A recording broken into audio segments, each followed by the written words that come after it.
Media Vietnam sindir target 100 besar FIFA yang dicanangkan Erick Thohir. Ya bola lovers, kita beralih ke berita yang kedua. Pemain keturunan Ilyas Alhaf resmi tiba di Indonesia. Apakah dia sedang mengurus proses naturalisasi jadi WNI? FIFA Matchday kita akan isi mayoritas untuk apa? Memperbaiki ranking kita. Ya, kita punya mimpi kan? 100 besar, mimpi kan masuk Piala Dunia. Ya tentu itu adalah apa? Bagian daripada kita membangun mental kita. Dua FIFA Matchday ini untuk mimpi kita mendapatkan poin. Kita punya target 100 besar dunia. Hasil imbang tanpa gol Timnas Indonesia melawan Timnas Palestina di Stadion Gelora Bung Tomo, Surabaya pada Rabu 14 Juni 2023 malam tidak hanya direspon dari dalam negeri. Media-media Vietnam juga ikut memberitakannya. Bahkan, ada yang menyoroti target 100 besar FIFA yang dianggap mustahil. Timnas Indonesia saat ini ada peringkat 149 FIFA. Pada pertandingan terbaru, pasukan Garuda menahan imbang Timnas berperingkat 93 FIFA. Dengan skor imbang yang didapatkan di Surabaya, Indonesia akan mendapatkan tambahan 2,23 poin. Padahal, jika menang, Indonesia akan memiliki tambahan 6,77 poin.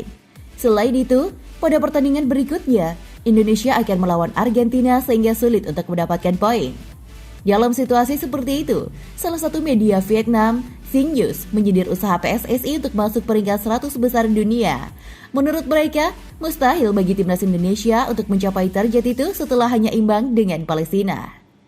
Secara keseluruhan, setelah apa yang ditunjukkan, tim ini layak mendapatkan hasil imbang 0-0, tulis Sing News. Tapi jika mengutip komentar Presiden PSSI Erick Thohir, sehari sebelum pertandingan dimulai, Indonesia ingin masuk 100 besar FIFA.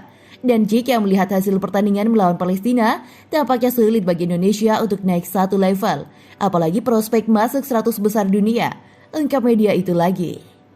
Tidak hanya itu, media tersebut juga memastikan Indonesia tidak akan mendapatkan poin saat melawan Timnas Argentina. Peluang Indonesia menang lawan Argentina sangat kecil, 0, tulis Sing News lagi.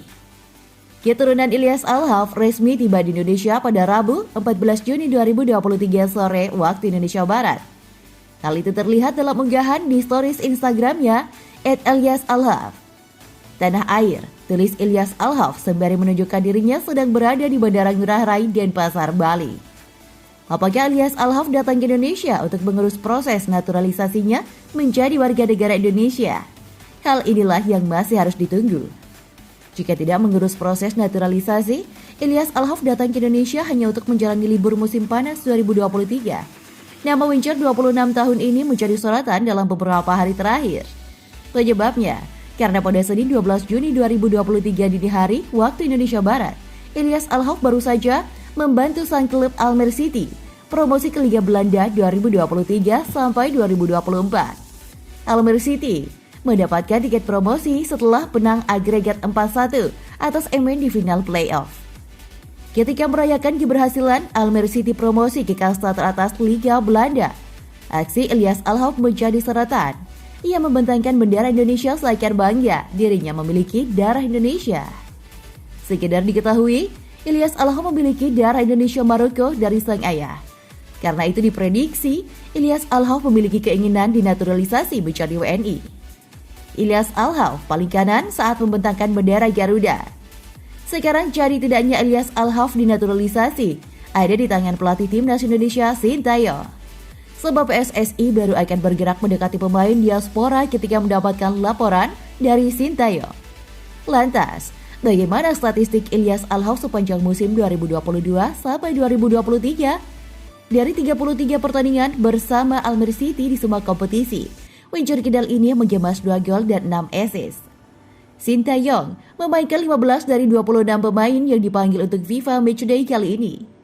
Terdapat 11 pemain yang memulai dari kick-off dan 4 sisanya masuk di babak kedua. Hasilnya, ada yang bermain bagus, tapi beberapa lainnya biasa-biasa saja. Nah, berikut ini 6 pemain Timnas Indonesia yang absen lawan Palestina, tapi layak diberi kesempatan menghadapi Argentina. 1. Sher Potinama. Sean Patinama absen di Surabaya karena baru saja datang ke Indonesia setelah menjalani penerbangan 20 jam dari Norwegia.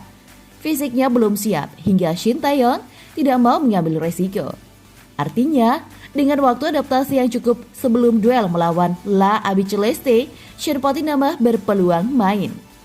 Yang kedua, Shandy Walsh. Shandy Walsh sempat mengalami cedera saat latihan, tapi kondisi pemain Kevin Michelin itu tampak membaik. Dia sengaja diistirahatkan melawan Palestina. Jika lampu hijau diberikan tim medis, pemain yang memiliki kakek nenek asal Surabaya itu akan bermain melawan Argentina. Yang ketiga, Jordi Amat.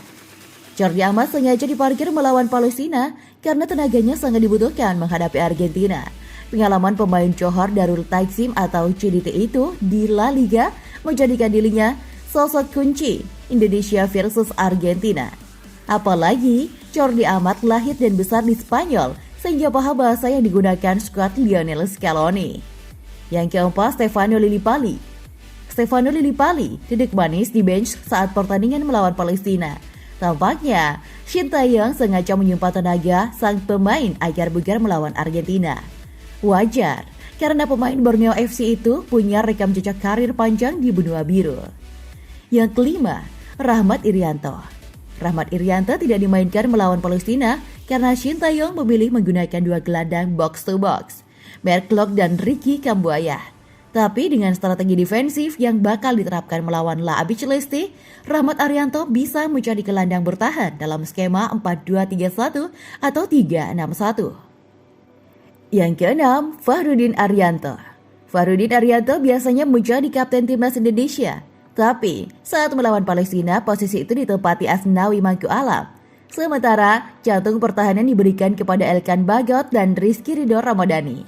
Saat melawan Argentina, Fahrudin Arianto berpeluang main sejak menit pertama. Kemungkinan besar, bek Madura United itu akan membentuk trio bersama Jordi Amat dan Elkan Bagot dalam skema 3-6-1. Formasi defensif penting diterapkan jika skuad Garuda tidak mau menjadi lumbung gol.